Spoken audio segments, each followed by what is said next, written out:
اور یہ رمضان شریف سے متعلقہ جتنی باتیں ہوتی ہیں ان کو ذرا قرآن و حدیث کی روشنی میں، اور علماء نے 1400 سالہ امت نے جو فہم و ادراک اور اس بات کی وضاحت بیان کی اس میں سمجھیں گے تو پھر ہمارا مسئلہ حل ہو سکتا ہے۔ اب ایک مسئلہ اور بھی ہے رمضان شریف میں، توجہ ہو تو عرض کروں آپ کی خدمت میں، وہ یہ ہے کہنے نے تراویحاں 8 نے جناب جو نہیں فرما رہے کہتے بخاری جی لکھی ہے، ادھر دیکھیں میری طرف، کہتے بخاری جی لکھی ہے۔ میں کہا بھائی گل سنو میری گل، پتہ کی ہے سب سے پہلے تو یہ بات سمجھنے والی ہے نا کہ نبی پاک کے زمانے میں اس طرح 20 رکعتیں تھی نہیں، آواز کمزوروں والی ہے، اس طرح 20 رکعتیں نہیں تھی۔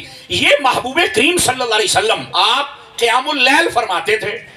اب ہوا کیا کہ نبی پاک نے 3-4 دن کے لیے اپنے گھر جلوہ گری فرمائی، آپ مسجد میں تشریف نہیں لائے۔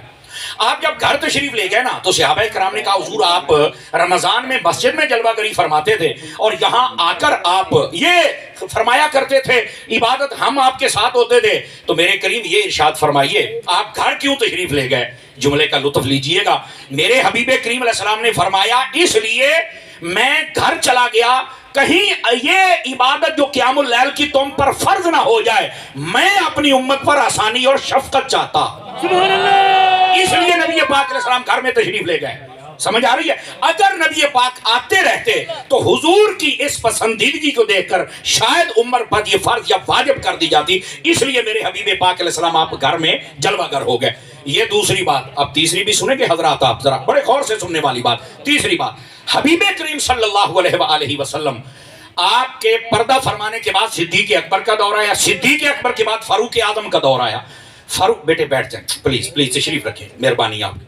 فاروق اعظم کے زمانہ اقدس و انور کے اندر غور سے سنیے گا ہوا کیا، لوگ اب چکے اسلام بڑھ رہا تھا، پھیل رہا تھا، 22 لاکھ مربع میل پر یہ اسلام پھیل چکا تھا۔ اب لوگ مدینہ شریف میں بھی آتے تھے، اب رمضان شریف میں ایک زیادہ ہی رجحان ہوتا ہے، اب جب لوگ بڑی کثرت سے جمع ہوتے نا تو اب یہ تھا کہ رات کو قیام اللیل کریں۔ اچھا سارے مسجد میں کھڑے ہیں، کوئی الگ پڑھ رہا ہے، وہ الگ پڑھ رہا ہے، وہ الگ پڑھ رہا ہے، وہ اپنے حساب سے لگے۔ فاروق اعظم نے فرمایا اے سارے جنے رل کے میری گل سنو نا ایک باری، وہ سارے آئے، آپ نے فرمایا آپ جو کلیاں کلیاں کرنے تو کی خیال ہے آپ کٹھے نہ عبادت کر رہی ہے؟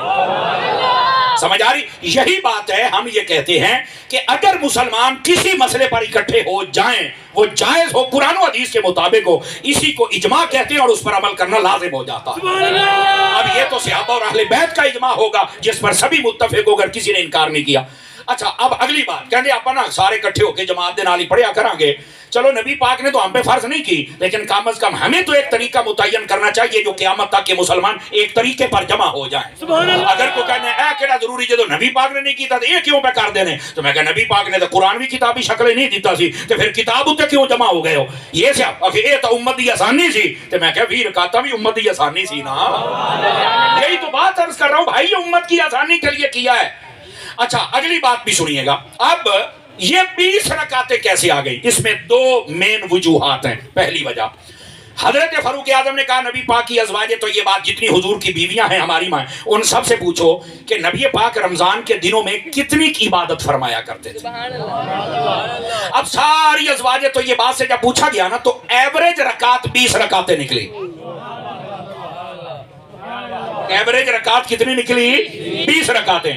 تو فرمایا ان 20 پہ ہم متفق ہوتے ہیں۔ اور دوسری وجہ ایک تو یہ تھی کہ سب سے جب کومنٹس اکٹھے کیے نا تو 20 رکعت ایوریج نکلا تو 20 پر اتفاق کیا۔ دوسری وجہ یہ تھی قرآن مجید اور یہ 30 دن روزے اور 20 تراویحاں اور ہر تراویح میں اگر ایک رکوع پڑھا جائے آخری 20 جو چھوٹی صورتیں وہ چھوڑ کر، تو اگر 30 روزے 20 تراویحاں ہر رات کی جائیں، ایک ایک رکوع پڑھا جائے، ادھر سے رمضان ختم ہوتا ہے، ادھر سے رب کا قرآن بھی ختم ہوتا ہے۔